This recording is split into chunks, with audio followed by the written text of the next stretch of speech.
Alors, donc, pour revenir à la Fédération védique de France, donc, il y a cette reliance au texte sacré qui commence par les Védas, et puis donc, elle a été constituée le 2 octobre 1915, qui était la date anniversaire de Mahatma Gandhi, initiée sur le conseil de l'ambassade de l'Inde en France et du ministère des Affaires étrangères indien,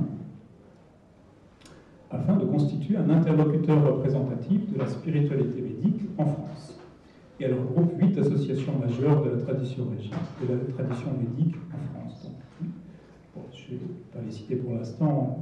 Si ça intéresse quelqu'un, vous pouvez regarder sur le website. Tout cela est indiqué.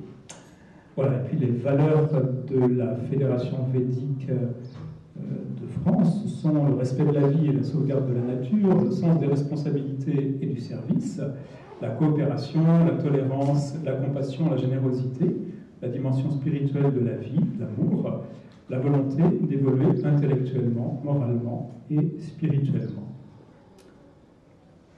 Voilà, et puis donc les derniers mots qui sont sur le website, sur cette présentation générale, c'est: nous reconnaissons la diversité des approches de nos membres et nous nous engageons à agir dans le respect de nos différences, suivant en cela le Rig Veda, une fameuse citation du Rig Veda, qui est Ekam Sat Vipra Bahuda Vadanti, la vérité est une, ou le divin est un, la vérité est une, et exprimée diversement par les sages. On peut dire aussi Dieu est un et beaucoup de chemins mènent à lui. Voilà. Bon, alors je vais présenter notre conférencier. Voilà, nous sommes heureux de vous présenter Benoît Parisot, qui a été initié par Sri Tatata, qui est un grand sage actuel, et son nom d'initié est Satya Kamal. Voilà. Donc, Satya Kamal, non seulement traduit Sri Tatata, mais aussi il anime des formations, des séminaires, il donne des conférences sur le védisme, et c'est un très grand spécialiste. Il va nous parler ce soir du Shri Mudra, qui est un outil extraordinaire pour se transformer, pour vraiment transformer sa vie en profondeur et relativement rapidement. Je peux vous le certifier. Voilà. Donc, je laisse parler Satya Kamal ou Benoît Parisot, comme vous voulez. Merci beaucoup, Françoise. Merci, c'est un plaisir d'être présenté par toi. Merci beaucoup. Alors, bien sûr, j'ai respecté le style de la conférence qui est quelque chose de l'ordre d'un discours, disons d'un contenu intellectuel, mais en même temps, je vais aussi respecter peut-être mon inspiration profonde, qui est de faire un travail autant que possible dans l'énergie. C'est pour ça que je proposais de se connecter déjà à cette tradition indienne, à cette présence subtile et lumineuse de la tradition indienne. Et donc, en fait, je vais de temps en temps réciter des petits bouts du Shri Rudra, et puis à la fin, on verra aussi l'heure qu'il est quand j'aurai dit les petites choses que je pense devoir dire ce soir. On pourra faire pour ceux qui veulent, rester, une récitation peut-être pas complète du Shri Rudra, peut-être partielle, avec une méditation pour bien s'imprégner de cette énergie et donc voilà, être dans cette énergie subtile, magnifique, induite par la récitation du Shri Rudra. Alors, voilà, pour toujours respecter cette balance entre faire quelque chose qui est de l'ordre qui est très, très indien finalement, qui est réciter, de recevoir l'énergie, et puis l'intellect. Je vais commencer par, comme prière d'introduction en quelque sorte, par juste quelques lignes, juste une minute ou deux d'une prière préliminaire du Shri Rudra. Ce n'est pas le Shri Rudra lui-même, ce n'est pas le texte védique, mais c'est une prière préliminaire.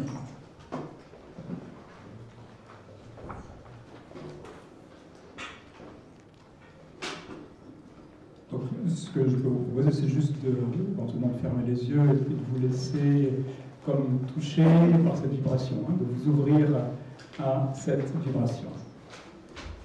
Om Asya Shri Ratyaya Krishna Mahamantrasya Aghora Rishi Anushtup Chandaham Sankarshanam Murti Svarupo Yosavaditya Paramapurusha Saesham Mritunjaya Rudro Devatam Namah Shivayeti Bijam Shivatarayeti Shakti Namah Somayeti Kilakam Somaskanda Parameshwara Prasada Siddhyartha Japavini Yogam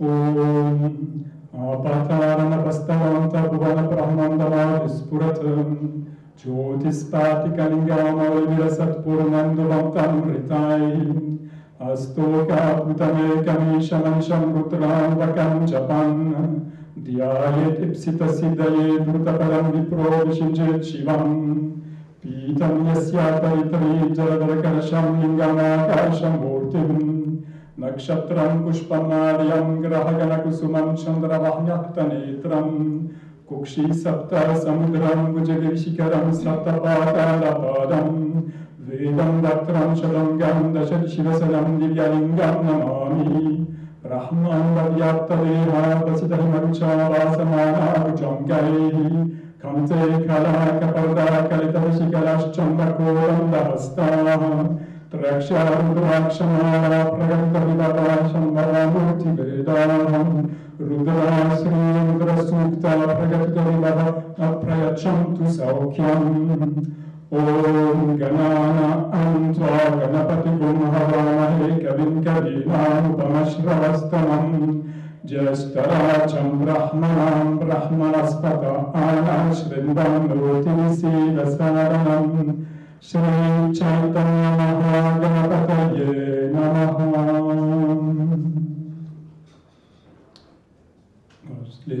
Quelques dernières lignes, c'était une prière à Ganapati pour ouvrir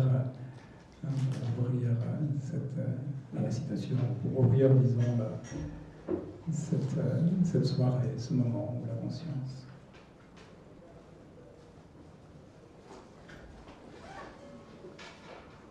Voilà, donc là, le Shri Rudra, donc merci d'être là pour cette conférence sur le Shri Rudra, la danse de Shiva.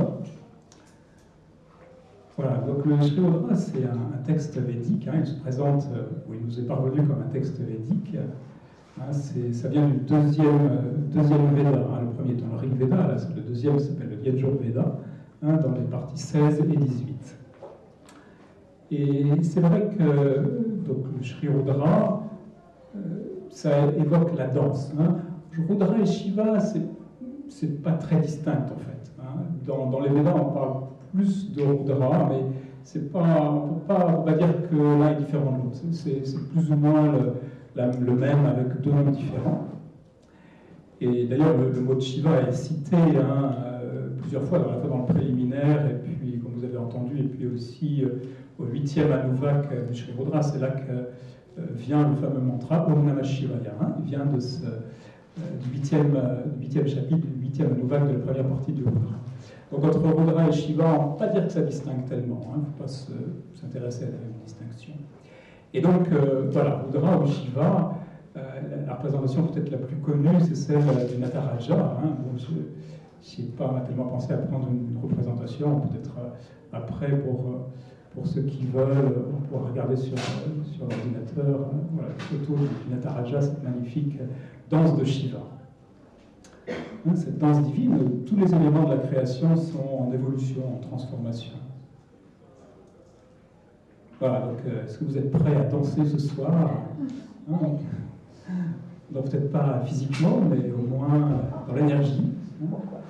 Puisse ce moment où nous allons passer ensemble être une belle danse, danse d'énergie, de conscience et de beauté divine.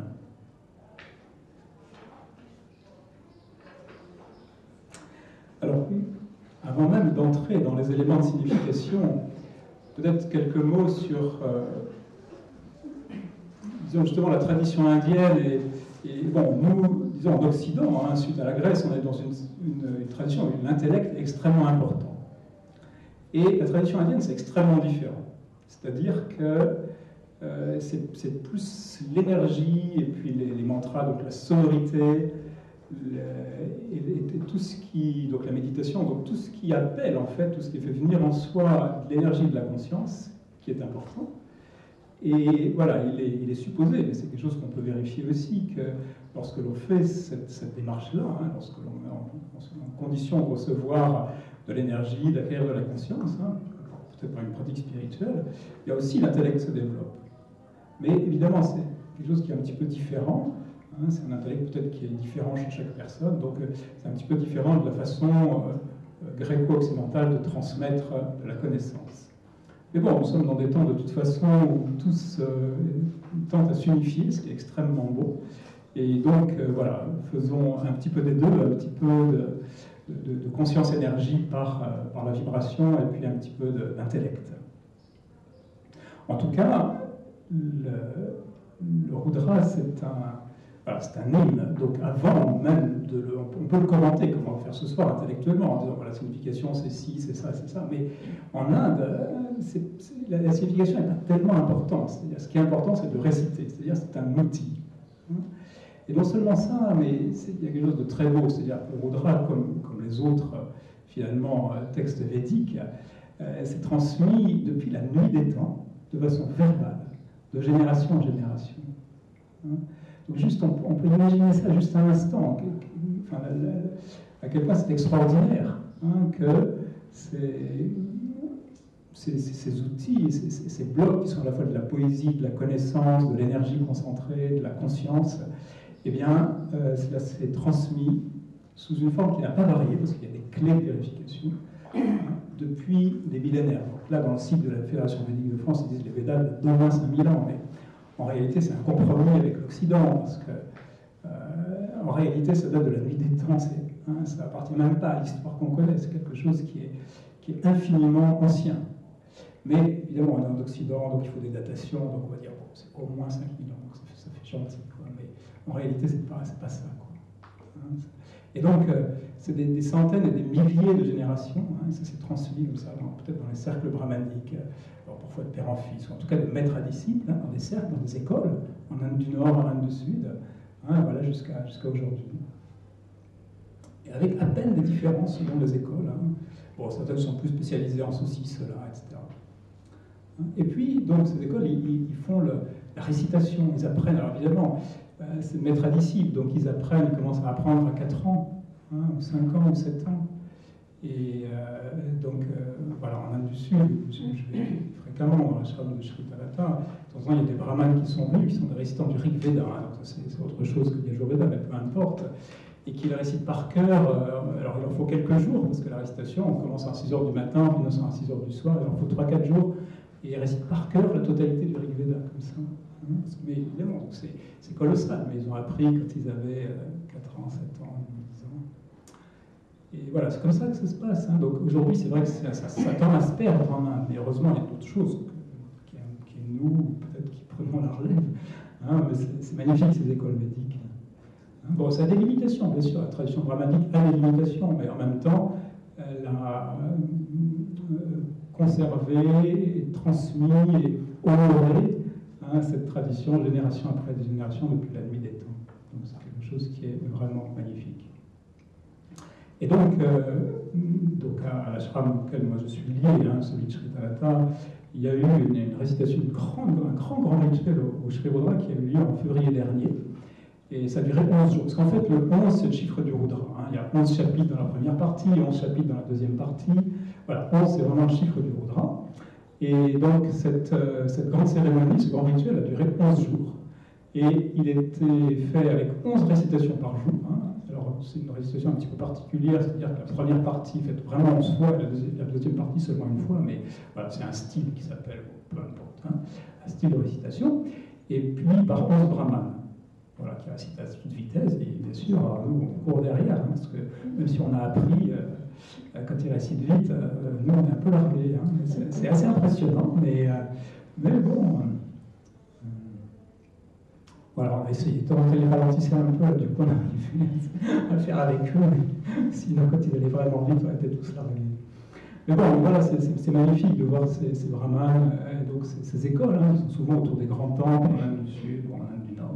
En Inde du Nord, je connais moins, mais en tout cas en Inde du Sud, plusieurs endroits. Donc, de très grands endroits comme Chidambaram, hein, il y a une très très grande communauté brahmanique, Madurai aussi, bon, voilà.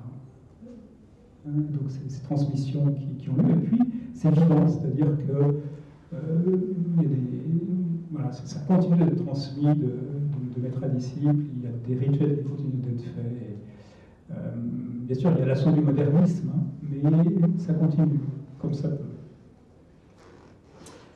Voilà, et puis donc récemment, il y a les maîtres indiens, et puis nous qui sommes, bien sûr, plusieurs d'entre nous dans cette salle, qui sommes dans des mouvements de spiritualité indienne, qui suivons des maîtres indiens. Il y a plusieurs maîtres ont demandé à leurs disciples d'apprendre le Sri Rudra, parce que c'est un grand outil pour l'époque actuelle.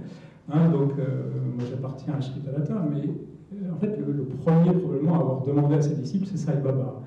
Hein, donc, il y a probablement une vingtaine d'années. Hein, il y a beaucoup de disciples de Sai Baba en Inde, puis dans beaucoup de pays occidentaux, qui ont appris très, très sérieusement le Sri Rudra. Je sais qu'à Paris ou près de Paris, en banlieue parisienne, il y a des récitations mensuelles. Par cœur.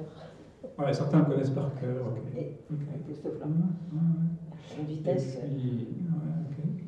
Et puis donc, je sais que Premananda aussi a demandé à ses disciples d'apprendre le Sri Rudra, et puis peut-être d'autres que je connais moins, que j'oublie. Hein, enfin, voilà, en tout cas pour dire que ça fait partie des choses nouvelles, que des disciples occidentaux de maîtres, relativement nouvelles, apprennent le Sri Rudra, et puis éventuellement s'en servent aussi pour des récitations. En d'autres termes, pour s'aider soi-même et pour aider l'humanité, hein, parce que c'est à ça que ça sert. On va y revenir, bien sûr. Voilà, donc je disais 11, c'est le chiffre de Rudra. Donc dans la première partie qui s'appelle Namakam, il y a 11 chapitres, Anuvak chapitre. La deuxième partie, qui est le Chamakam, pareil, 11 Anuvak chapitres. Hein, donc là, les maîtres, ils disent, il y a deux entrées possibles, hein, ce qui est rigolo, parce que souvent il y a deux.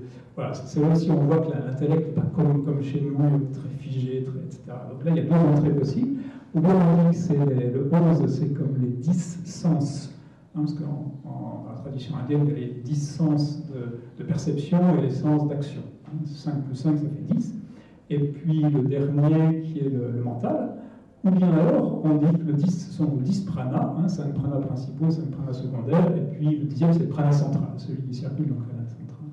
Hein, bon, bien sûr, les deux sont justes, hein, c'est juste pour dire que, voilà, en Occident, on a souvent une vision un petit peu plus figée et officielle des choses, et puis là, en Inde, c'est plus souple. Et ça, c'est vrai, et puis ça, qui pourrait être éventuellement contradictoire ou différent, c'est vrai aussi, les deux sont vrais.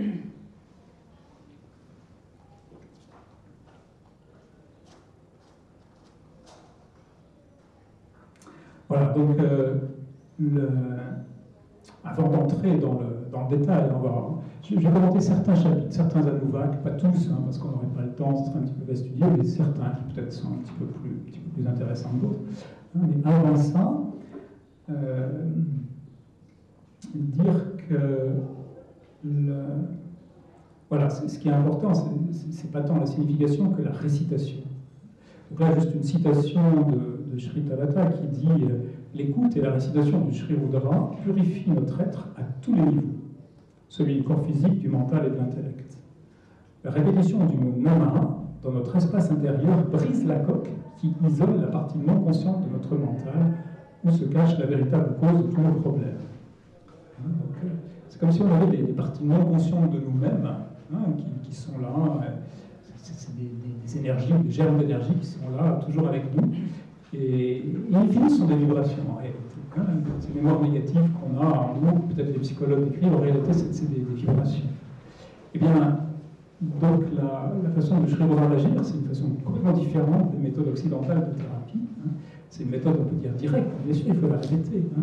Mais ce sont des vibrations qui ont un effet comme d'agir à la racine de ces vibrations négatives qui sont en nous. Hein. Voilà, ça a un effet de transformation, à la fois individuelle et collective, qui est extrêmement puissant.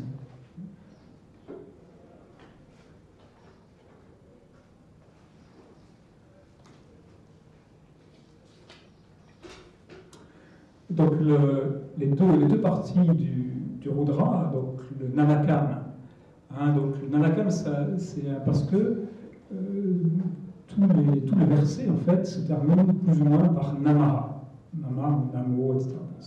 Ça revient constamment. Hein. C'est pour ça que cette première partie s'appelle Namakam. Hein, Nama, ça veut dire quoi? Ça veut dire salutation. Hein. Et il y a une autre signification qui est... Alors, pour beaucoup d'aspects de signification, je cite un petit peu mes sources, même si de temps en temps je m'en éloigne, mais quand même c'est une source très très importante, hein, qui est ce livret qui s'appelle Rudra Tattva, qui a été écrit par Maharishi Vyas, qui est un disciple de Sai Baba. Hein, donc je ne peux pas ne pas rendre hommage à ce travail magnifique qu'il a fait, et dont je m'inspire, hein, même si de temps en temps je m'en éloigne un petit peu, mais je m'en inspire beaucoup aussi. Voilà, donc là je m'en inspire en particulier pour dire que Nama, ça veut dire aussi Nama, c'est-à-dire pas à moi. Hein, et puis d'ailleurs, je ne sais pas s'il y en a parmi vous qui font le Agnotra, c'est-à-dire le feu védique, hein, aussi, qui ont assisté à des rituels au feu, on offre au feu, et puis après, on dit Namama, c'est-à-dire non seulement on offre, mais aussi ceci n'est pas à moi. Hein, c'est-à-dire on fait vraiment l'offrande, et ce n'est pas à moi. Hein. Bon, Agnaye Swaha, Agnaye Idam Namama. Agnaye, donc je t'offre, Agni, je t'offre, et ce n'est pas pour moi. Voilà ce que ça signifie Nama. Ce n'est pas à moi, ce n'est pas pour moi. Ah, donc c'est comme un renoncement en quelque sorte. C'est à la fois une salutation et un renoncement. C'est-à-dire en fait, cela ne m'appartient pas ou ne m'appartient plus. C'est le sens du yetnia en fait, il y a du sacrifice. C'est-à-dire en fait, on veut avancer, on dit cette chose-là ne m'appartient pas, ne m'appartient plus. Voilà, donc on offre, donc c'est une façon aussi, avec ces récitations, ces rituels, etc., d'offrir, hein, même si de toute façon la vibration le fait, mais si on le fait en conscience, c'est encore plus puissant, hein, d'offrir des parties de nous-mêmes qui sont des parties vieilles, anciennes, négatives, et qui n'ont plus de raison d'être. Alors, le tout début du Shri Rudra, donc d'abord il y a une salutation qu'on fait qui est Om Namo Bhagavate Rudraya.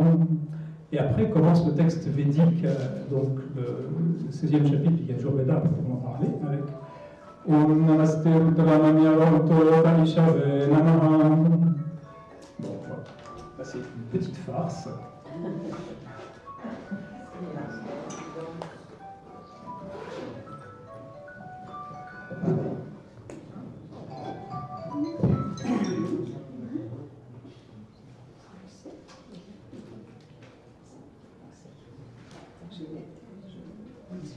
Voilà, donc c'est assez rigolo quand on évoque la colère du Rudra.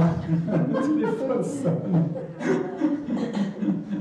Voilà, parce qu'en fait, cette première ligne, en quelque sorte, ça évoque la colère divine. Om Namaste Rudra Manyava Uttota Ishave Namaha. Manu, c'est la colère divine. C'est l'aspect féroce du Rudra ou de Shiva. Et donc ça, on peut le commenter de plusieurs façons différentes. Là aussi, il y a plusieurs entrées. Donc par exemple, Shri Tadata dit Shri Rudra réside en chacun, il enlève l'obscurité, purifie de tout nos erreurs passées, etc. Il donne la lumière. Il a deux formes, la forme terrible et la forme pacifique. Et c'est lorsque l'être humain s'égare de la voie juste, comme cela est le cas aujourd'hui, que la forme terrible du Rudra se manifeste. Voilà, donc en fait, cette forme terrible de Dieu, c'est seulement, on peut dire, une réponse au fait que il y a quelque chose de l'humanité qui va vers le négatif, ou qui s'abaisse, ou qui va vers des choses qui ne sont plus acceptables à un moment donné par les autorités divines, ou la puissance divine, ou l'énergie divine. Et donc, effectivement, il y a quelque chose qui prend un aspect terrible ou féroce. Alors en fait, on peut dire d'une autre façon, qui est tout aussi juste, c'est juste la façon de dire qui est différente. Ça, c'est quelque chose qui est plus occidental, en quelque sorte. Plus de la spiritualité occidentale, qui est de dire, en fait, que, voilà, on sait que l'humanité, aujourd'hui, mais depuis un moment, bien sûr, elle fait il y a beaucoup de pensées négatives, beaucoup d'actions négatives. Et donc, tout le négatif qui est émis par cette humanité. Donc ça commence par ça, c'est aussi des vibrations, c'est des pensées, paroles, actions. In fine, c'est des vibrations. Et bien sûr, après, ça se transforme en karma individuel, mais aussi il y a quelque chose d'un aspect collectif. Et quand on émet du négatif, comme ça, hein, ça va quelque part aussi. C'est comme si c'était donc l'image, en quelque sorte, qui est une des meilleures images, à mon avis, hein, c'est comme des nuages noirs. C'est-à-dire que tout ce qui est négatif, hein, les pensées négatives en particulier, pensées par relation négative, surtout quand c'est fait à un niveau collectif, ça va quelque part. Ça forme comme une sorte de nuage noir. Hein, c'est des énergies négatives qui s'accumulent comme ça sous une certaine forme un petit peu potentielle. Hein. Le nuage, c'est du potentiel. Et puis à un moment donné, ça a un gros orage et puis pof, ça tombe. Hein. C'est là qu'il y a des catastrophes naturelles, des guerres, des choses terribles qui se passent. Voilà, bien sûr, peu d'êtres humains connaissent ces mécanismes-là, hein, mais en réalité, c'est comme ça que ça se passe. Donc on peut dire aussi que ces nuages noirs, mais surtout quand l'orage est sur le point d'éclater, c'est la face terrible du divin. Hein. Mais en réalité, le seul responsable, c'est l'être humain. Hein, le divin, si l'être humain est juste, le divin montre une phase pacifique et bienveillante. Et si l'être humain n'est pas juste, eh bien effectivement, il y a quelque chose à un moment donné qui se manifeste sous une forme terrible. Je veux dire, si on est quelqu'un de spirituel, on comprend ça tout de suite, immédiatement, intuitivement.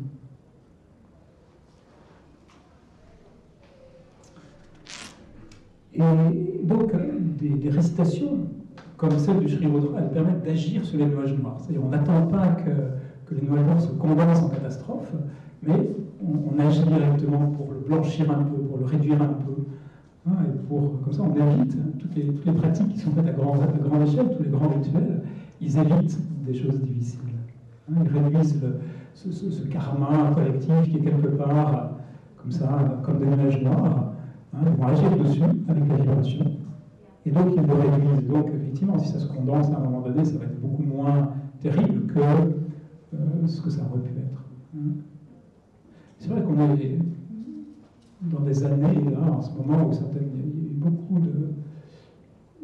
y avait beaucoup de prophéties qui disaient qu'on pouvait être dans des années où il y a des guerres mondiales en ce moment. Hein, depuis peut-être 2014, 2015, et peut-être qu'on a encore une année difficile après 2018. Hein. Et franchement, pour l'instant, bon, peut-être qu'il va y avoir des choses difficiles, on ne sait pas, mais pour l'instant, c'est incroyable parce qu'on l'a bien traversé. Hein. C'est-à-dire que, d'après des prophéties, on aurait pu être en guerre mondiale en ce moment. Quoi, hein. Donc, et ça pourquoi? Parce que c'est effectivement, il y a eu un grand réveil spirituel dans l'humanité, qu'il y a eu une action certainement concertée des maîtres, des traditions spirituelles, beaucoup de rituels. Hein.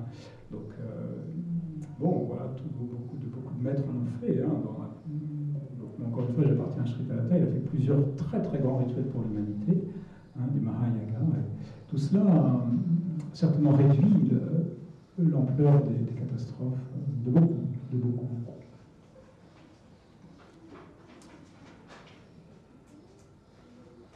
Voilà, donc cette récitation du livre de Sri Rudra fait donc, une action subtile hein, pour réduire ces égrégores négatifs, hein, ce nuage noir, avant qu'ils se déchargent.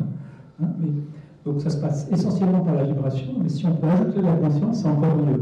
Hein, comment ajouter la conscience quand on fait une récitation du Sri Rudra? Tout simplement en étant justement à la conscience de la signification de ce namama, c'est-à-dire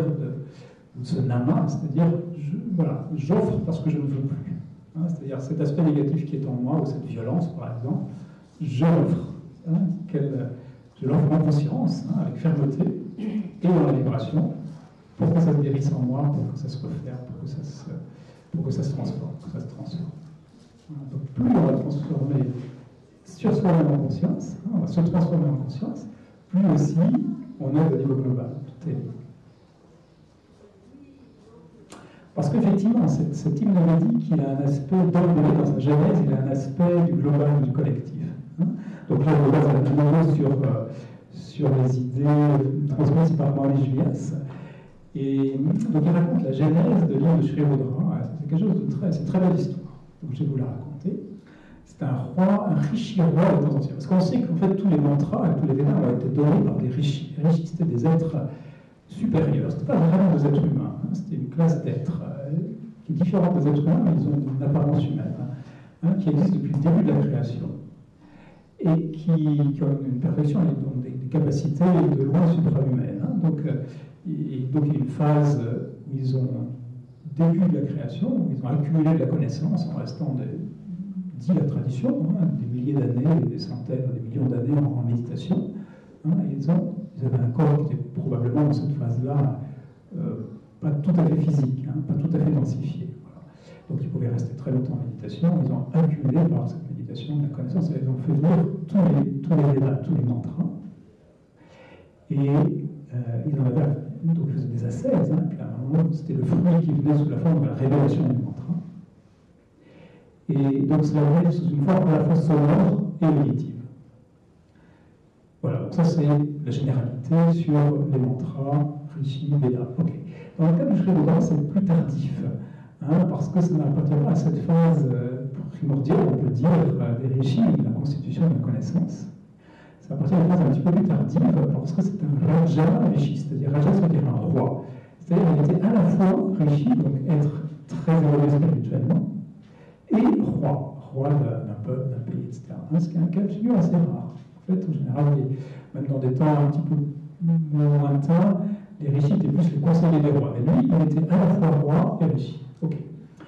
Et voilà, il est dit dans la tradition, mais on peut lire par exemple dans le Ramayana, un personnage qui s'appelle Treta Yuga. Voilà, les rois, c'était des personnes extrêmement bonnes, bienveillantes, qui avaient un très très grand souci de leur. Je veux dire, leurs compatriotes, enfin, leur sujet, le mot sujet, c'est un petit peu, c'est pas tout à fait le mot adéquat, enfin bref, des habitants normaux peut-être. Bon. Et voilà, c'était comme un père-mère avec les enfants, quoi. C'était vraiment une relation avec beaucoup d'amour, donc c'est tout à fait différent, peut-être, certainement, de la plupart, de la relation entre la plupart des dirigeants actuellement, voilà, avec les dirigés, mais encore que de temps en temps, on sent qu'il y avait, bon, enfin, quoi qu'il en soit. Enfin, en tout cas, à cette époque, voilà, c'était des personnes qui avaient un très grand sens du bonheur, du bien-être des habitants de leur royaume. Et ce roi, il s'était retiré un moment pour faire des ascèses, et pendant les ascèses, il y avait une révélation comme quoi des calamités allaient s'abattre sur le royaume. Et bien sûr, il était vraiment très triste et désolé de cet état de fait. Et donc, il a refait un cycle d'ascèse pour demander au divin de l'aide et des outils pour éviter au maximum de ce qu'il pouvait être possible de faire ces calamités à venir, ces calamités annoncées. Et donc, son deuxième cycle d'ascèse lui a apporté justement le Sri Rudra. Cette île, il en a eu la révélation, il a eu la révélation du Sri Rudra. Et voilà, donc bon, certainement il a organisé des récitations de Sri Rudra, et puis ça a dû enlever en très grande partie ou en totalité les menaces qui pesaient sur le royaume. Voilà, c'est intéressant parce que c'est une jeunesse très très particulière. Encore une fois, tous les mantras, c'est plutôt un rishi qui a une vision comme ça d'un mantra ou d'un hymne de Védique, on va dire d'un hymne de Védique. Tous les hymnes de Védique sont signés, donc c'est pour chaque hymne de Védique, c'est un rishi qui a donné, qui a eu la révélation de l'hymne, du mantra, et qui l'a ensuite transmis, etc. Mais donc, rarement, ou de façon unique, peut-être dans le cas du Rudra, ça s'est fait parce que c'était un roi qui priait pour le bien-être de son royaume, des habitants de son royaume. Donc c'est très spécifique. D'abord, il y a un niveau d'action globale.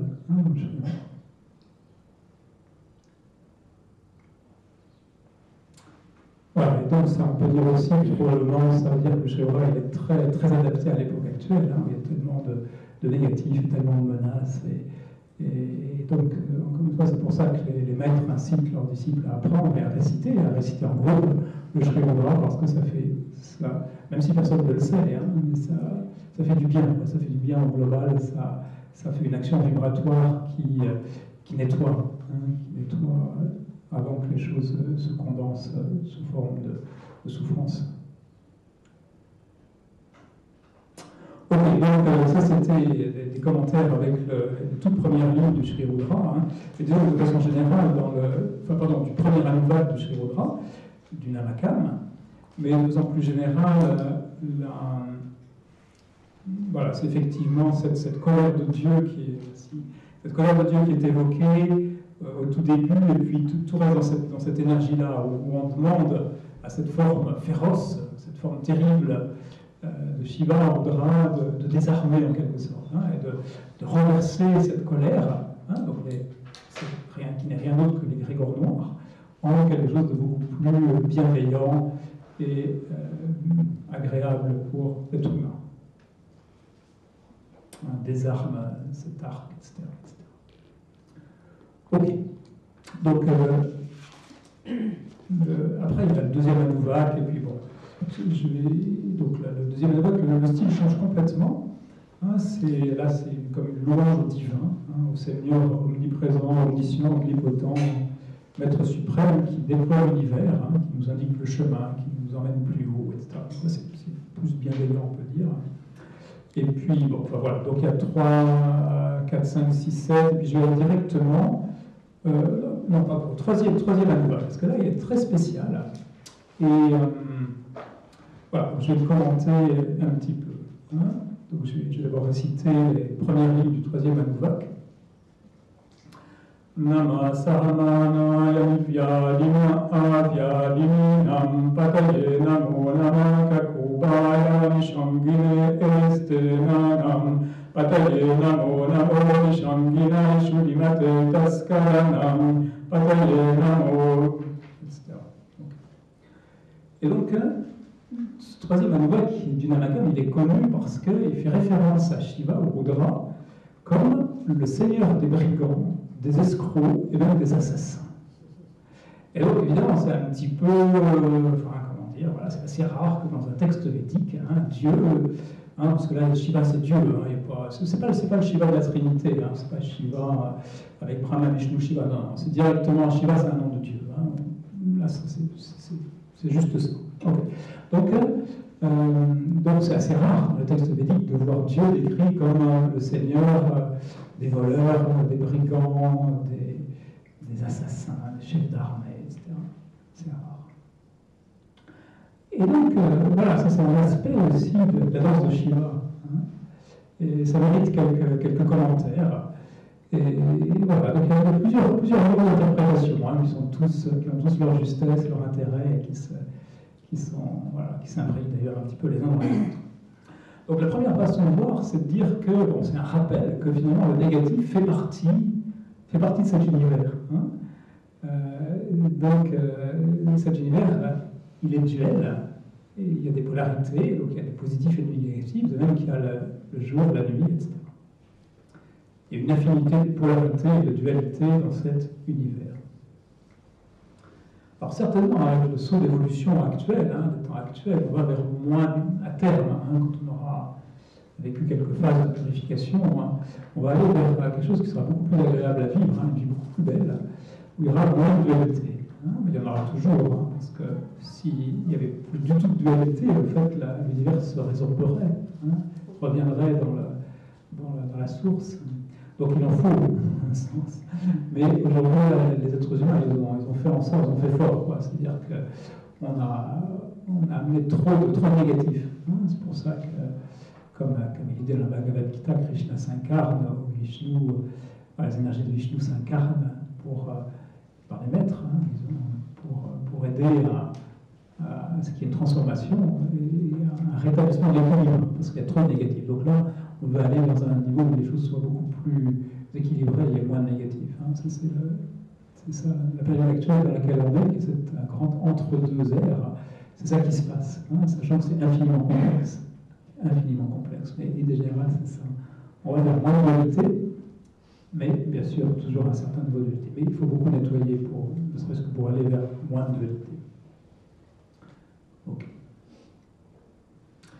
Et puis, voilà, donc effectivement, il y a une partie de cette dualité, c'est-à-dire le pire du négatif, hein, ça, il faut vraiment le nettoyer dans l'époque actuelle. Nettoyer ou transmuter, enfin, on peut dire de différentes façons. Et ça, c'est la raison d'être, finalement, de l'île de Sri Rudra. Hein. Bon, bien sûr, de toutes les pratiques spirituelles, mais spécialement au niveau global de cette île de Sri Rudra. Et donc, une façon, peut-être la façon, je ne sais pas, en tout cas une étape pour transmuter le négatif, hein, eh bien, c'est de le voir en conscience. Hein, donc c'est bien, à chaque fois qu'on peut voir quelque chose de négatif en soi, c'est positif. Hein, c'est positif. voir la conscience, hein, c'est l'action de la conscience, juste voir, observer, voir ce qui est. Et puis, bien sûr, la vie, elle aide beaucoup, c'est-à-dire quelquefois, c'est elle qui est le grand maître qui nous pousse à voir aussi ce négatif qui est en nous. Et puis les maîtres aussi, c'est une partie de leur jeu de montrer le négatif qui est là, qui est en nous. Voilà, c'est-à-dire qu'à un moment donné, enfin, il va remonter, il va devenir visible, hein, c'est-à-dire qu'il est là sous une forme latente, hein, ou non consciente en tout cas, et à un moment donné, il va devenir visible et conscient. Ça, c'est une phase, c'est une étape tout à fait importante. C'est un autre aspect ou une autre étape de cette danse de Shiva. Et bien sûr, on ne peut pas en rester là, c'est-à-dire que quand le négatif émerge, donc pour être vu, hein, mais bien sûr, il faut encore une phase supplémentaire. Hein, c'est quoi cette phase supplémentaire? On peut dire c'est offrir ce négatif avec une ferme détermination. Hein, l'offrir à la lumière, l'offrir à Shiva, à Dieu, quelle que soit la façon qu'on souhaite le nommer, hein, en tout cas quelque chose de lumineux, des énergies supérieures. Hein, donc la conscience et la lumière. Hein, voilà, la conscience et la lumière, c'est ça les ingrédients pour transmuter.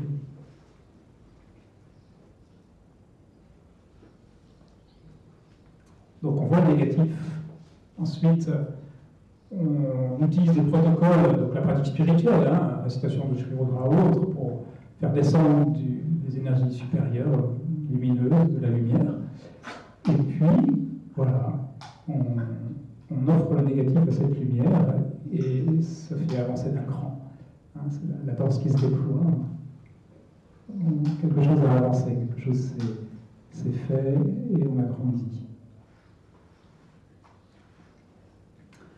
Et en fait, sur un plan individuel, en tout cas pour un certain nombre de personnes, et certainement sur le plan collectif, c'est un devoir de faire ça en ce moment. C'est-à-dire que vraiment, c'est important, c'est essentiel que le plus possible d'êtres humains soient en chemin et fassent, chacun à sa façon, parce qu'il y a beaucoup de variantes, hein, cet exercice de purification de soi-même, hein, voir le négatif, l'offrir,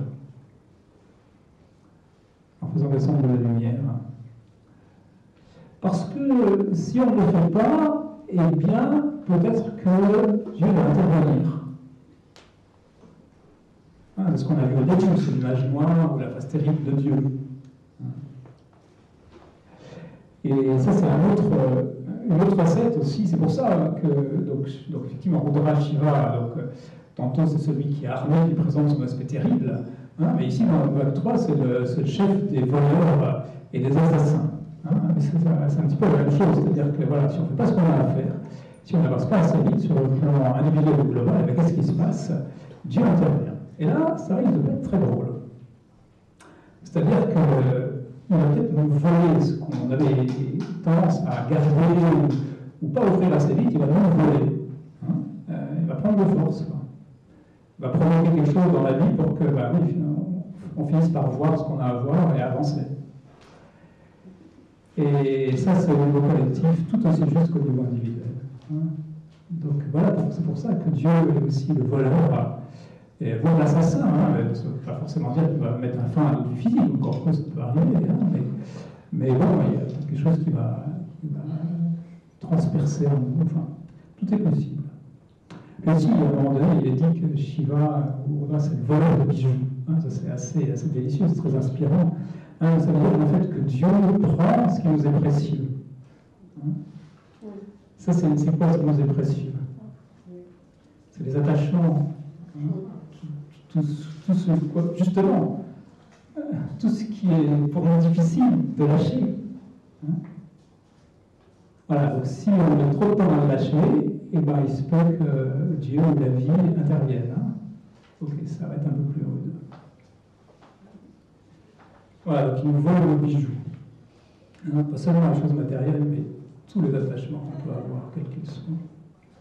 Et puis même peut-être aussi des beaux aspects de nous-mêmes, qui à un moment donné ne correspondent plus à l'évolution. Voire des pouvoirs spirituels qu'on peut avoir. À un moment donné, peut-être qu'il y a des moments où il faut savoir lâcher les pouvoirs spirituels et remettre pour grandir. Sinon, là, c'est pareil, si on attend trop, peut-être que Dieu va le prendre. Qui sait? Ok, donc ça c'était quelques mots sur le troisième Anouvak, et maintenant on va passer directement au dixième. Dixième Anouvak. Donc là, il y a un changement de style complet. C'est très très particulier ce dixième Anouvak.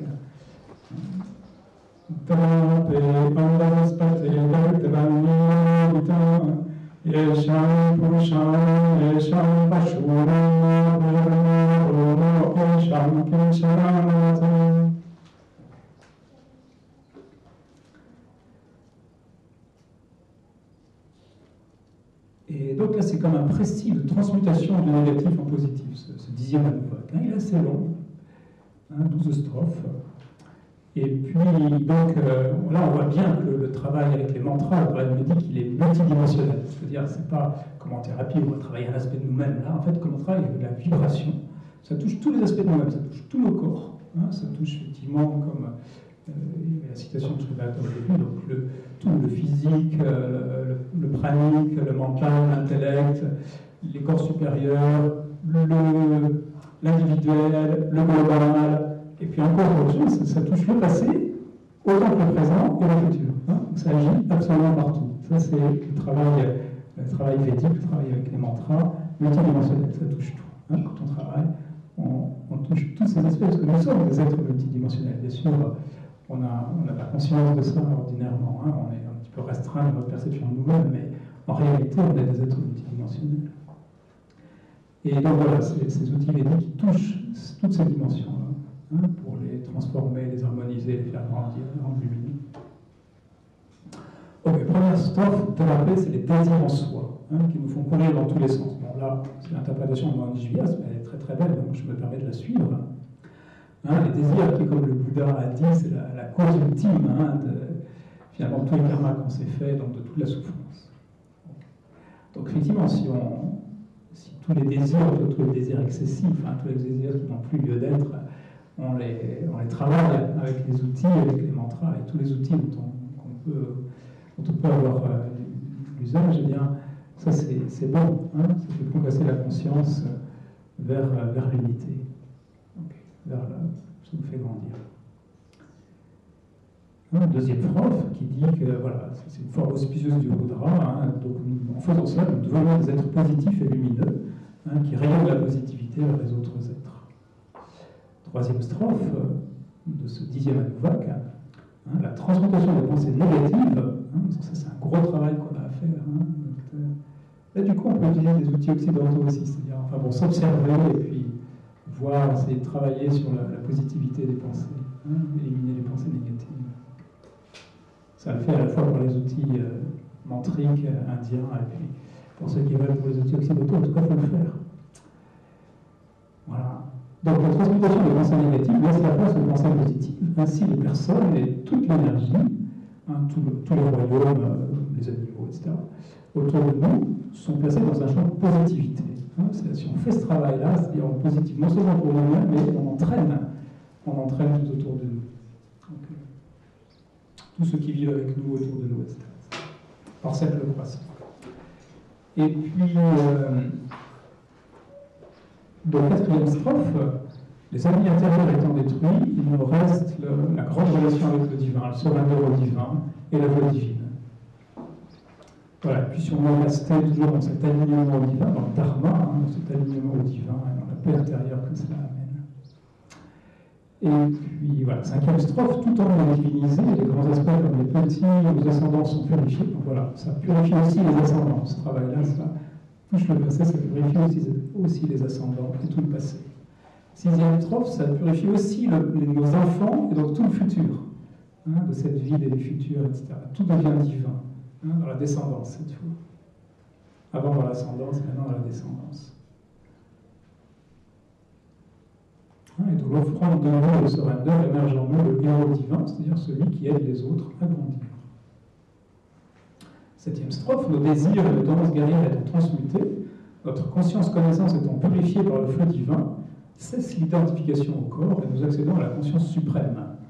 Notre divinité s'établit, nous sommes inspirés du divin et notre vie bénéficie de la double bénédiction spirituelle et matérielle.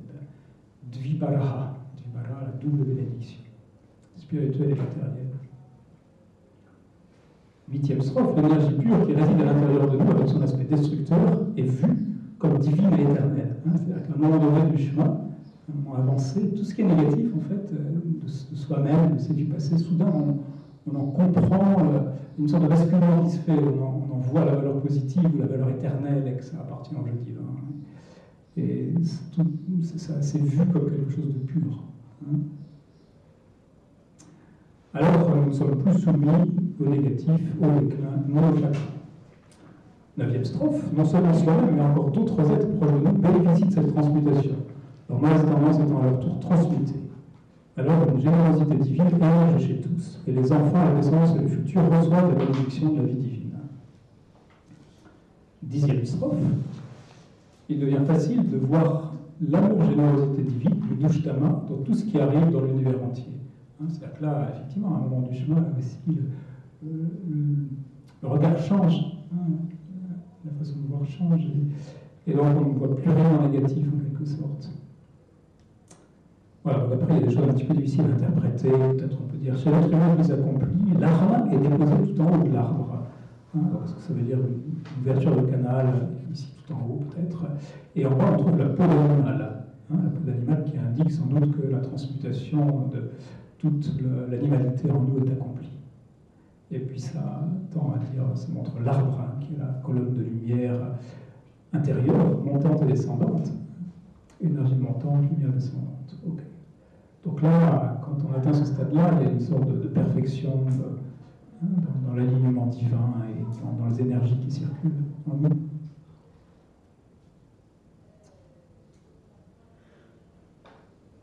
Onzième strophe, l'être devient blanc et lumineux, violeta. Il rayonne la lumière et la générosité. Il n'est plus touché pour les énergies négatives, pour les égrégores de négativité. Autrement dit, il les perçoit telles quelles, c'est-à-dire sans que la négativité qu'elle comporte d'entrer en lui. Autrement dit, tout ça c'est des façons de dire différentes, mais c'est la même chose, il ne s'identifie plus à quoi que ce soit qui ne soit divin. 12e strophe, les nuages infinis de négativité sont offerts au divin, à la lumière, et perdent tout pouvoir. Voilà, donc ça c'est la fin du 10e Anuvak, donc voilà, quelque chose qui l'accomplit en quelque sorte. Et le 11e Anuvak, lui, il met cette assurance que cette transformation, une transmutation vibratoire, elle va très très loin. C'est-à-dire que quand on récite le Shri Bodhara, ça s'étend très loin. On envoie des vibrations, de la purification, non seulement dans un petit cercle proche, mais très loin. C'est ce que dit le 11e Anuvak. Voilà, donc ça c'était pour cette première partie qui s'appelle le Namakam, et puis ensuite il y a la deuxième partie du Chamakam, qui s'appelle le Chamakam. Donc là c'est très très différent. C'est-à-dire que la première partie c'est la grande transmutation, c'est la grande lessive, la grande transmutation. La deuxième partie c'est on reçoit la bénédiction du divin. Donc ça c'est beaucoup plus facile, beaucoup plus agréable en quelque sorte. Et en fait Chamakam ça vient de Chamé. Chamé ça veut dire aimant. Et moi, dit la chanson. Voilà. Et donc, voilà, c'est pareil.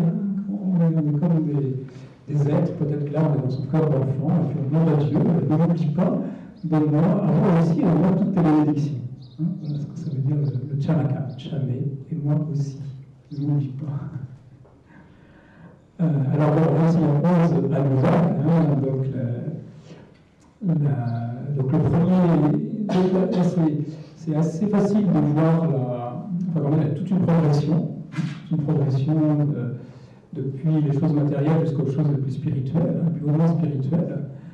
Donc ça, c'est assez facile à repérer. Donc le premier Anuvak, il concerne plus le corps et la santé. Donc on demande que tout soit en ordre du côté du corps, santé, etc. Okay. C'est le premier. Deuxième, l'énergie, donc le prana, l'énergie, etc. Donc là aussi, tout soit en ordre. En nous, toute notre énergie. Okay.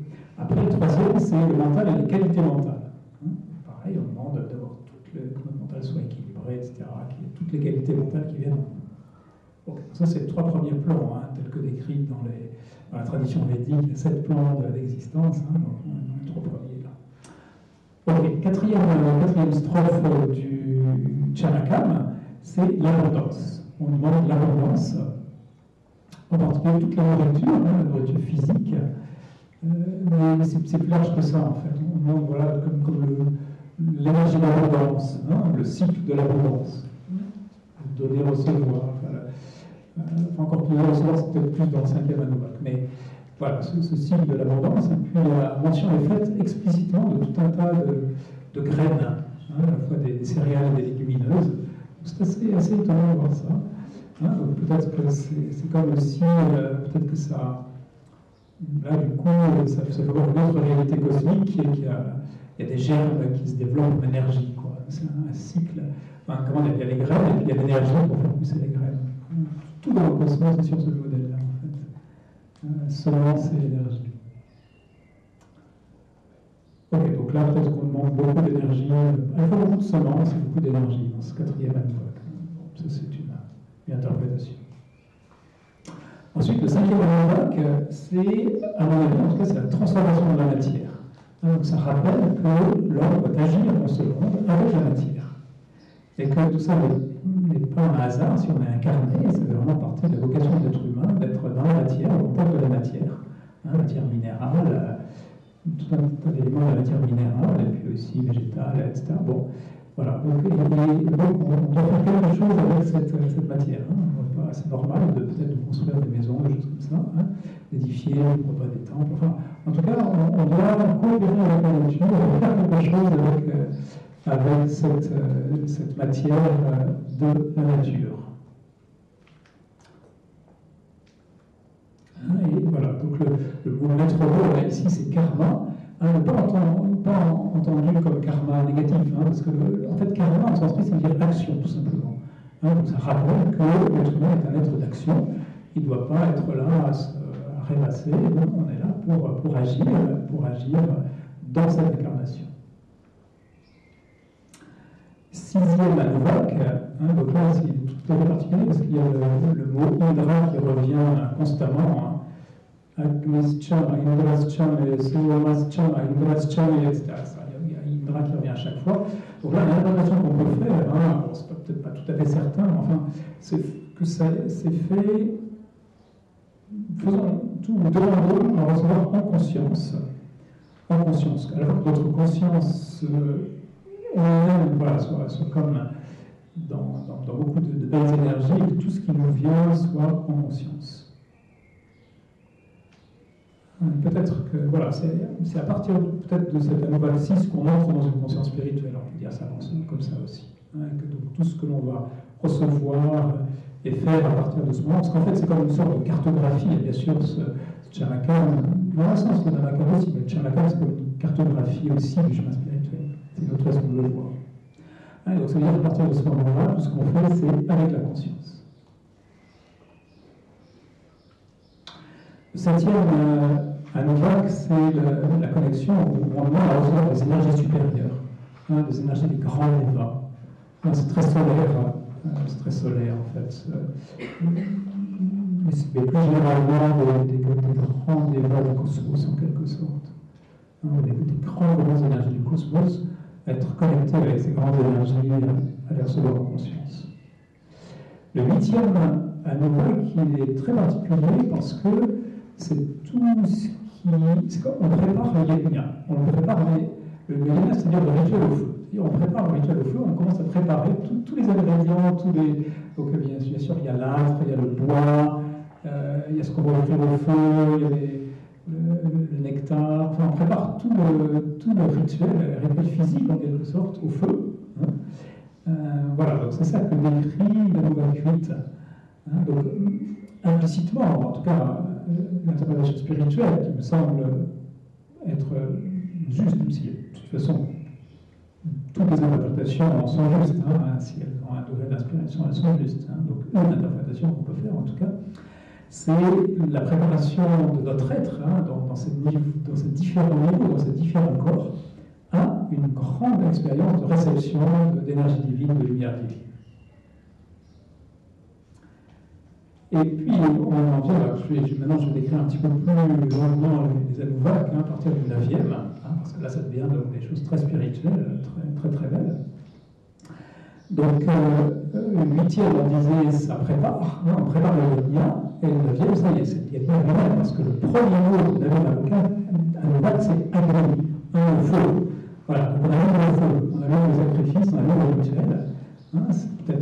c'est une grande expérience qui commence peut-être. Voilà, donc et après les nuits, en plus, il y a plusieurs mots du soleil qui viennent, comme Arka et Surya. Donc bien sûr, le soleil, dans la tradition védique, ça peut être Dieu si on veut, mais ça peut être aussi au niveau humain, c'est l'illumination. Hein, c'est-à-dire qu'il y a la conscience qui fusionne avec le soleil intérieur. Ça, c'est la tradition védique. Voilà, donc ça, ce soleil, il est rappelé, et puis il y a Agni, et puis donc après il y a ce rappel de ce soleil dans ce 9e Anuvak. Et puis la mention Ashwamedha qui correspond au grand sacrifice, hein, celui des rois qui viennent des empereurs en établissant leur souveraineté sur la terre. Et ici, bien sûr, ce n'est pas l'empereur, mais c'est le grand moment, peut-être, la grande traversée, un moment du chemin spirituel de purification complète de soi-même. Et qui donne par ce sacrifice une autorité sur la matière, hein, ce qui est confirmé par le mot suivant qui plantifie la terre. Ensuite vient la mention de Aditi et de Diti. Hein. Aditi, c'est la mère des Védas, et Diti, c'est la mère des Asuras, c'est la mère donc la mère de lumière et la mère d'ombre, en quelque sorte. Hein. Et donc, le fait qu'elle soit citée à la suite de l'autre, ça tendrait, on peut l'interpréter de la façon suivante, qui est qu'à un certain moment, on dépasse la dualité. On a une vision complète de la lumière et de l'ombre, on dépasse la dualité, on se lève au-delà du bien et du mal, tel qu'on les a expérimentés. Donc ça rejoint ce qu'on disait tout à l'heure. Et on entre dans Diao, c'est-à-dire Diao, c'est le ciel éblouissant, les cieux éblouissants. Et puis il y a la mention de différents Védas, la connaissance divine qui vient en soi. Hein, et puis le mot Diksha, c'est-à-dire l'initiation. Donc ce qui est traversé là, c'est une haute initiation. Hein, et qui vient couronner les tapas, donc qui vient ensuite les ascèses, Vratam, qui est l'observance de la parole du maître. Et c'est le fruit qui vient au moment approprié, le tout. Et voilà, on accède aussi à la continuité de la conscience au-delà du jour et de la nuit. Aha Ratrayo. Et viennent les grandes bénédictions divines, Vrishtia. Et vient le moment le plus important, hein, celui de l'union, qui est le point culminant du Yajna. Hein, donc il est dit comme point culminant du Yajna, du rituel au feu, eh bien, il y a le chant, hein, il y a le chant du Samaveda qui s'élève, hein, Brihat Ratanta, c'est le sommet, c'est le point culminant du Yajna. Hein, et donc là, si on est dans la perspective d'interpréter ça comme une grande expérience dans le chemin, eh bien, c'est le moment où se termine l'identification encore. Hein, tout est offert. Yatnena kalpetam, tout est offert. 10e Anuvak, hein, donc ça commence d'une façon très surprenante qui est une énumération de bovins de différents âges. Garba, Chame, Vatsat, Chame, Triyavis Chame, Triyavit Chame, Dikyavat Chame, Dikyavit Chame, Panchavis Chame, etc. Voilà, donc comment interpréter ça? Donc bon, on sait que dans les Védas, grâce au Aurobindo, quand on parle de vaches et de bovins dans les Védas, c'est la conscience-connaissance. Hein. La conscience-connaissance, c'est des rayons de conscience-connaissance qui viennent. C'est quelque chose de très bienveillant, hein, qui descend. Voilà, des dessins de différentes lumières énergies qui viennent. Et puis donc, quand on a quitté le monde, on continue culminant les Yajna, donc ça se poursuit en quelque sorte dans ce 10e Anuvak. Hein, ce moment on se poursuit, et donc il y a voilà, comme si la lumière descendait, c'est la grande descente de la lumière, différentes lumières, différentes longueurs d'onde peut-être, grande descente de la lumière et de la connaissance. Donc, recréation de l'être dans cette descente d'énergie, lumière, connaissance, très grand élargissement de conscience. Et alors, donc il y a la deuxième partie de ce même 10e Anuvak, hein, qui est l'offrande au Yajna, l'offre tout. Hein, donc vient Kalpatam, Prano Yajna, Kalpatam. Donc on offre tout au Yajna. Hein, Kalpatam, c'est être offert. Hein, on offre tout de soi-même. On offre sa vie, ses pranas, ses yeux, ses oreilles, son mental, sa parole, son âme, et finalement le Yajna lui-même. Tout est offert. Voilà, c'est vraiment la grande offrande, hein, pour devenir peut-être un instrument divin.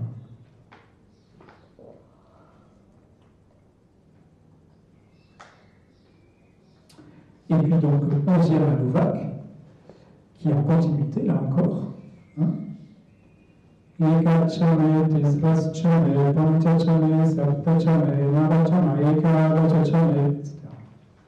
Donc là, c'est une énumération de nombres à partir de Eka. Eka, ça veut dire 1 en sanskrit. On commence par le 1, et après il y a tout un tas de nombres, d'abord impair et ensuite pair. Donc bien sûr, Eka, ici, ça pointe à la conscience de l'unité. C'est-à-dire, on a eu cette grande expérience, on atteint la conscience de l'unité. Et ce qui est intéressant, ici, ce qui est décrit, c'est que lorsqu'on atteint ce 1, on est aussi dans la conscience de tous les grands archétypes de la création. Parce qu'on est aussi dans chacun des nombres qui sont décrits. C'est-à-dire, les nombres, c'est comme si c'était les codes sources de toutes les énergies de l'univers. Et donc là, on est aussi dans la conscience de ces codes de l'univers. Voilà, nombre impair et puis pair, comme deux rubans dont les tresses forment toute chose. On devient toute chose, on devient un avec l'univers et tous les aspects de l'univers. Donc capable aussi d'influer sur lui en tant qu'instrument. Et la dernière ligne de la loi confirme cette identification suprême. C'est mentionné explicitement, c'est l'identification avec la Shakti cosmique, Vaja, avec la force créatrice absolue, Prasava, avec la création entière, Apija, offrant entière permanente de soi, Kratu, avec le rayonnement divin et éblouissant, Suva, etc. Donc on devient à la fois créateur, Bhavana, et création, l'univers Bhuvana. Voilà, donc c'est vraiment, c'est extraordinaire, ce qui est décrit dans ces Anuvak 9, 10, 11, c'est-à-dire ce sont les très très grandes réalisations, expériences de réalisation, d'union cosmique, de fusion, de devenir voilà, un être éternel, tout ce qu'on veut. C'est tout à fait extraordinaire. Et on demande ça à Dieu. Quand on récite le Sri Rodra, on demande ça à Dieu. Ouais. C'est très beau tout ça, mais est-ce que vous pourrez nous chanter pour qu'on voit si ça marche? Ok, on va le faire. D'accord. J'ai fini là. J'ai fini. On a conclu, juste si vous me permettez, un mot sur le Shantipata, c'est-à-dire la conclusion. Shantipata, Pata, c'est-à-dire le pied, c'est-à-dire la prière liminaire ou conclusive, qui est très très belle. Ida, Devahu, Manuel, Gnanio, Haspatir, etc. Donc là, le mot essentiel, c'est Madhu. Madhu, ça veut dire miel ou douceur. Et donc là, ça semble vouloir dire, on peut penser, que ça pointe le fait que quand on a atteint ce niveau ultime, on devient un être avec toute la douceur. Ok, il est quelle heure? Justement, je me posais la question. Il est 9h15. 9h15. Voilà. Donc effectivement, il est un petit peu tard. Est-ce qu'on peut prendre encore 20 minutes? Qu'est-ce que vous pensez? Moi, je suis obligée de partir. Vous êtes obligé de partir, d'accord. Mais vous pouvez... Non, mais ce qu'on va faire, de toute façon, on fait, ce que je vous propose, c'est qu'on fait une ou 2 ou 3 minutes de pause, comme ça toutes les personnes qui doivent partir partent, et puis les personnes qui souhaitent rester encore une vingtaine de minutes restent. Le vicaire va faire un peu de récitation et de méditation. Comme ça, peut-être ça peut contenter tout le monde.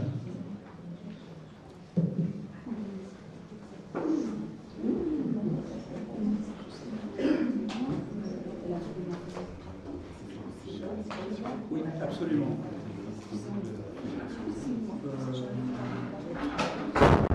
Écoutez, ça, je ne suis pas absolument sûr. Je demande à ma collègue, je pense que c'est elle qui le vend. Non, pas par moi personnellement. Non, par des Indiens. La récitation du Sri Rudra, ça prend. Après, il y a des choses qui s'ajoutent, ça prend 30, 40, 45 minutes.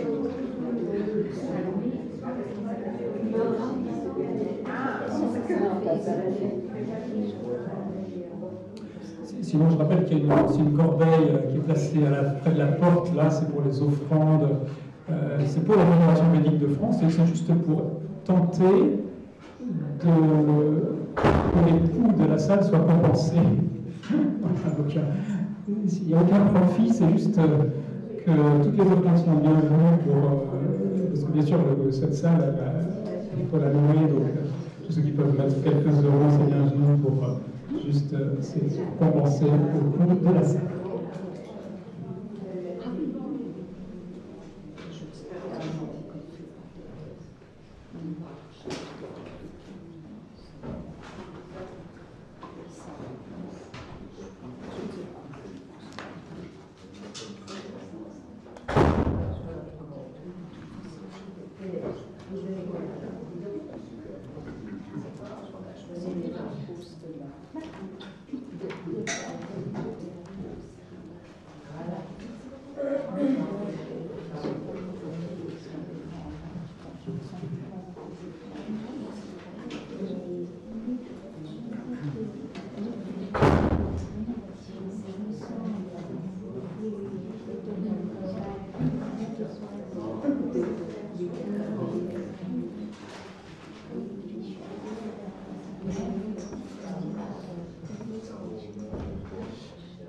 Il y en a certains d'entre vous qui ont livré, je pense.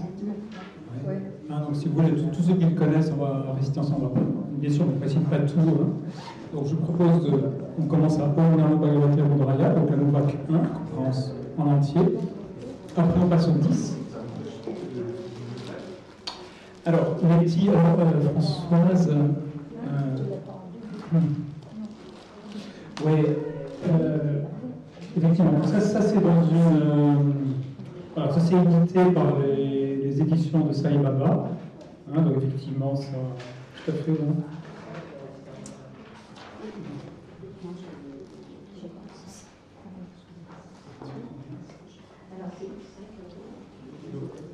Alors, voilà, donc effectivement, c'est 10 euros le CD, 5 euros le petit livret. Ceux qui veulent. C'est la traduction en français.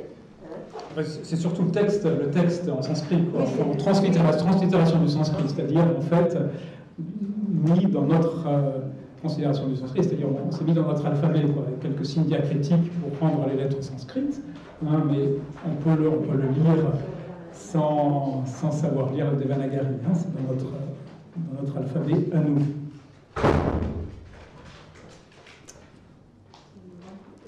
Donc, ok, on fait le 1, le 10, hein, pour le Namakal, et pour le...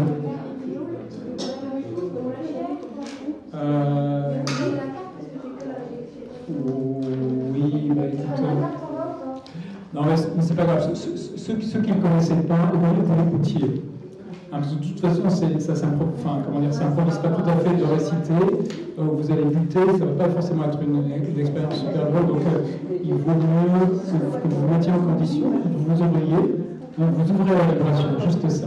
Okay, donc, 1 et 10.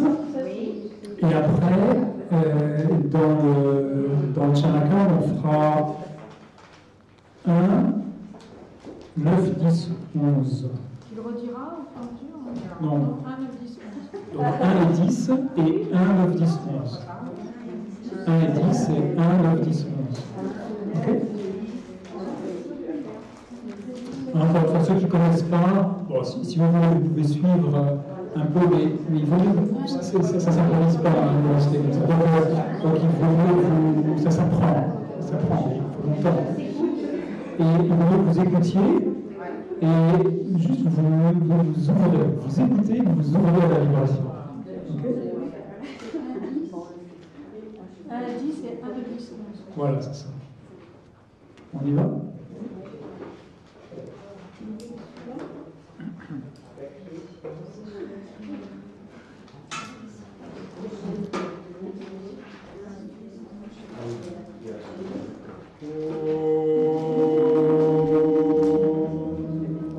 Om Namo Bhagavate Rudraya. Om Namaste Rudramanya Uto Taishave Namaha. Namaste Astu Danvane Bahubhya Mutate Namaha.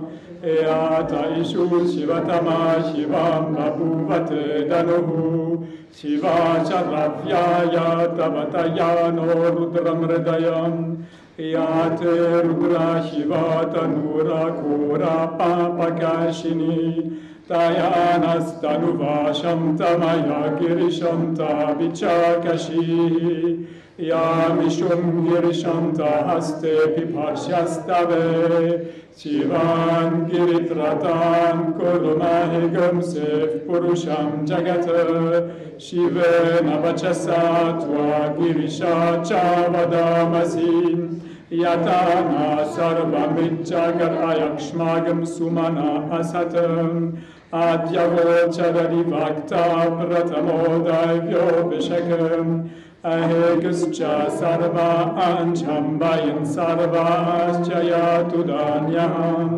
Asoyastamro Arunauta Babrusu Mangalaham Yeche Magam Rudra Abito Dikshu Shrita Sahasrasho Vaishvagam Edahimahe Asayo Vasarpati Nilagrivo Vilohitam Udainam Gopa Adrshanudharyaham Udainam Vishwabhuta Visadrushtom Hridayatinaha Namo astu Nilagrivaya Sahasrakshaya Midushem Atoye Asya Satvano Hamtevyo Karannamaha Pramunchadam Vanastvam Ubayorarni Orjan Yaschate Asta Ishavav Parata Bhagavo Vapam Avatatya Danustvagam Sahasrakshashate Shude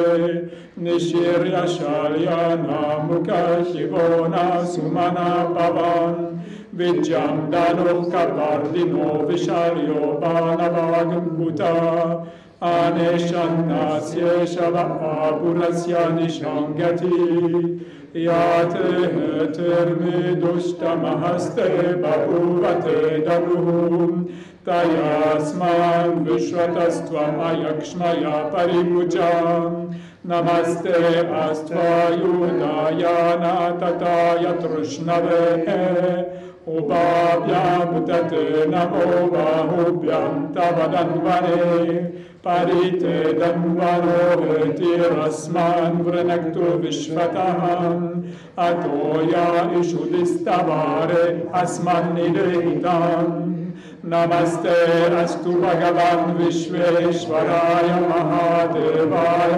Trayambakaya Tripurantakaya Trikagnikaraya Kalagni Rudraya Nilakantaya Mrityunjayaya Sarveshwaraya Sadashivaya Shankaraya Shriman Mahadevaya Namaha.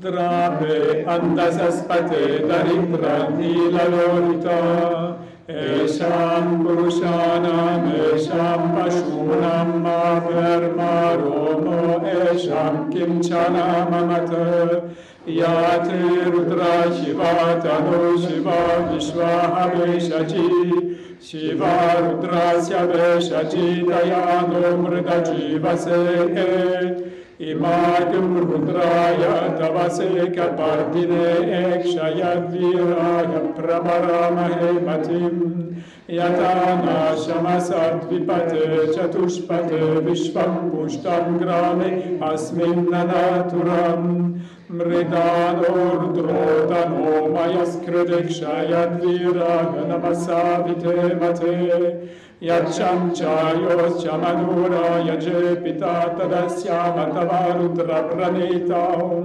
Mano Mahanta Mutamano Armakam Mana Ukshanta Mutamana Ukshitam Mano Vadipitaram Mota Mataram Priyamanas Kaduvo Rudrarisham Manasto ketanaye mana ayushi mano koshu mano ashveshurisham viran mano rudrapamito vadir havishmanto namasavite mate arate gogna utapurushagne kshayad viraya sumnamasmete astu Rakchachano Adichadeva Rohyadachana Sharma Yachad Vibaraham Stuhi Shrutam Garta Sadam Yuvanam Brigana Bhimam Upahannu Mukram Mrita Jaritre Rudrastavano Anyante Asmani Vapantu Senaham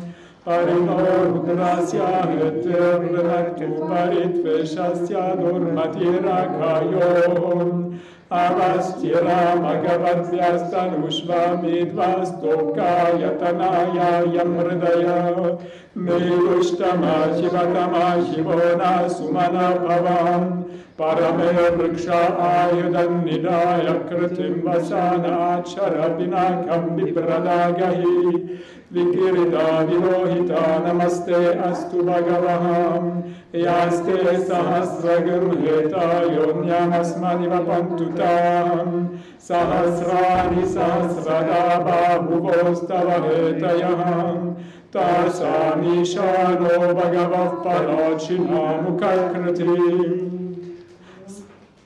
Sahasrani Sahasrashoye Om Agna Vishnu. Om Agna Vishnu Sajosha Sema Varnantu Vangiraha Dyomyer Vache Viragatam Vajaschame Prasavaschame Prayatischame Prasitischame Ditischame Kratuschame Svaraschame Shlokaschame Shravashchame Shrutischame Jyotischame Suvaschame Pranaschame Panaschame Vyanaschame Suschame Chittamchama Adittamchame Vakchame Manaschame Chakshuschame Shrotramchame Daksha Chame, Balam Chama, Ojas Chame, Sahas Chama, Ayus Chame, Jara Chama, Atma Chame, Tanus Chame, Sharma Chame, Varma Chame, Gani Chame, Sani Chame, Panukumsi Chame, Sharirani Chame. Agnes Chame, Karmas Chame, Rkas Chame, Suryas Chame, Pranas Chame, Shvamedas Chame, Prativi Chame, Ditis Chame, Diavos Chame, Shakvarir Angula Yodishas Chame, Yetnyena Kalpantam, Rik Chame, Sama Chame, Somas Chame, Yajus Chame, Diksha Chame, Tapas Chamartus Chame, Vratan Chame, Horatra Orvrishta Brihadratam Tarechame Yetnyena Kalpetam Garva Aschame, Vastaschame, Triavischame, Triavichame, Dityavachame, Dityavichame, Panjavischame, Panjavichame, Trivatsaschame, Trivatsachame, Turyavachame, Turyavichame, Pashtavachame, Pashtavichame, Ukshachame, Vashachame, Shabashame, Behachame, Nadvanchame, Venuschame, Ayur Yetnyena Kalpatam, Prano Yetnyena Kalpatam, Apano Yetnyena Kalpatam, Dhyano Yetnyena Kalpatam, Chakshur Yetnyena Kalpatam, Gimshrotram Yetnyena Kalpatam, Mano Yetnyena Kalpatam, Vak Yetnyena Kalpatam, Atma Yetnyena Kalpatam, Yetnyo Yetnyena Kalpatam. Ekachame, Tisraschame, Panchachame, Saptachame, Navachame, Ekadashachame, Trayodashachame, Panchadashachame, Saptadashachame, Navadashachame, Ekavigum Shadishchame, Trayovigum Shadishchame, Panchavigum Shadishchame, Saptavigum Shadishchame, Navavigum Shadishchame, Ekadrigum Sachame, Trayastrigum Sachame, Chatasraschame, chame, stau chame, tradasha chame, shodaša chame, vikum charish chame, chatur vikum charish chame, shtavikum charish chame, vatrikum sachame, shatrikum sachame, chatvari sachame, chatus chatvari sachame, shtavari sachame, vajas cha prasavas cha, vichas cha kratus cha suvas cha, morda cha vyasnias chantya, yanas chantyas cha, bhavanas cha, bhuvanas cha, vipatis cha. Ida deva hurmanur yajnane brahaspati ruptamadani shakum sishak vishve devasu uktavacha pratilima dharma mahigumsye maruvanishye marujanishye maruvakshyami maruvarishyami marumatim devebhyo vacha mudyasagam shvushum senyaham manushye ebhyastama deva avantu Shomaya Pitaro Madontu. Om Shanti Shanti Shanti. Alors, je propose de lâcher les livrets, tout poser. J'invite chacun à se mettre dans une position confortable de droit, et juste en ouverture, juste recevoir la vibration. Juste recevoir la vibration.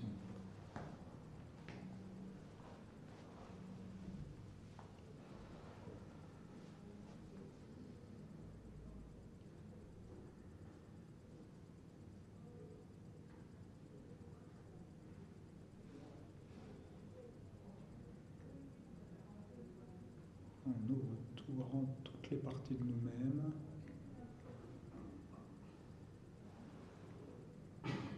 On autorise cette énergie-lumière à travailler en nous pour nous faire grandir et nous harmoniser. On s'ouvre à cette énergie-lumière.